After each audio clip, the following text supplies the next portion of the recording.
भगवान श्री राम का मंदिर कोर्ट के फैसले के बाद बन चुका है और भगवान मंदिर में विराजमान हो चुके हैं। अब कृष्ण जन्मभूमि में ईदगाह मस्जिद और वाराणसी की ज्ञान वापी मस्जिद का मामला कोर्ट में लंबित है। इस विवाद को लेकर एक मुस्लिम भाई ने अब एक बहुत बड़ी सलाह दे दी है। बताएंगे आपको कौन है वो मुस्लिम भाई जिन्होंने हिंदू मुस्लिम विवाद को खत्म करने की सलाह दे दी है। अब ये सलाह शायद विरोधियों और कट्टरपंथियों के गले से ना उतरे और हो सकता है कि अब असुद्दीन ओवैसी भी अपना ज्ञान देने लगे, क्योंकि वह तो अयोध्या के राम मंदिर पर अब तक विरोध जताते रहते हैं। और फिर इस रिपोर्ट में आपको बताएंगे कि बाबरी मस्जिद का 550 साल से चला आ रहा विवाद किस शख्स की वजह से सुलझा और कैसे सुलझा सकते हैं ये पुराने मस्जिद के विवाद। देखिए हमारी ये खास रिपोर्ट। नमस्कार, मैं हूं आराधना नामदेव, आप देख रहे हैं वीके न्यूज।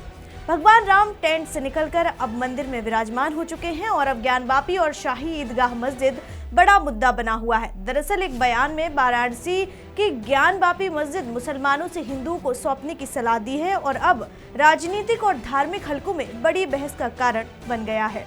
ये बयान जो दिया है वो के मोहम्मद ने दिया है, जो भारत के पुरातत्व सर्वेक्षण ASI के पूर्व क्षेत्रीय निदेशक रह चुके हैं। उन्होंने मुसलमानों से मथुरा और वाराणसी की ज्ञानवापी मस्जिद को हिंदुओं को सौंपने की सलाह दी है। उनका कहना यह है कि दोनों स्थान हिंदुओं के लिए उतने ही पवित्र हैं जैसे मुसलमानों के लिए मक्का और मदीना। उन्होंने इस बात पर जोर दिया कि ये कदम धार्मिक सुलह और शांति की दिशा में एक बड़ा कदम हो सकता है। मोहम्मद ने यह भी कहा कि इस प्रकार के दावे जैसे मथुरा और वाराणसी को लेकर जो चल रहे हैं भविष्य में और संघर्ष पैदा कर सकते हैं। उनका मानना है कि ये विवाद बढ़ाने से कोई समाधान नहीं मिलेगा। उनका कहना है कि हिंदू समुदाय को कोई नई मांग नहीं उठानी चाहिए, क्योंकि इससे स्थिति और भी जटिल हो सकती है। के मोहम्मद ने अयोध्या विवाद के बारे में भी अपनी राय साझा की है। उनका कहना है कि अयोध्या विवाद वामपंथी प्रोपेगेंडा की वजह से बढ़ा। उन्होंने बताया कि 1976 में प्रोफेसर बीबी लाल के नेतृत्व में बाबरी मस्जिद की खुदाई के दौरान मुस्लिम समुदाय को यह विश्वास दिलाया गया कि मस्जिद के नीचे कोई मंदिर नहीं था, लेकिन ये पूरी तरह से झूठा था। उनका कहना कि उस समय के एक कम्युनिस्ट इतिहासकार ने बिना किसी जानकारी के प्रचार किया था कि खुदाई में मंदिर के प्रमाण नहीं मिले, जबकि असल में खुदाई में ये प्रमाण मिले थे।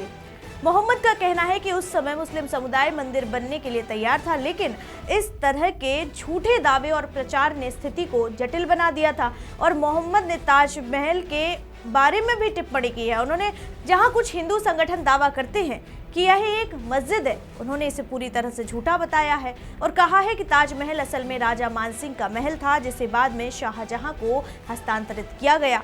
उनके अनुसार इसके ऐतिहासिक दस्तावेज आज भी बीकानेर और जयपुर संग्रहालयों में मौजूद हैं, जो इस दावे को नकारते हैं। मोहम्मद का यह भी कहना था कि ताजमहल को लेकर जो दावे किए जा रहे हैं वह कट्टर हिंदू समूहों की एक और कोशिश है, जिनमें वे अपनी धार्मिक भावनाओं को बढ़ावा देने के लिए ऐतिहासिक तथ्यों को नकार रहे हैं।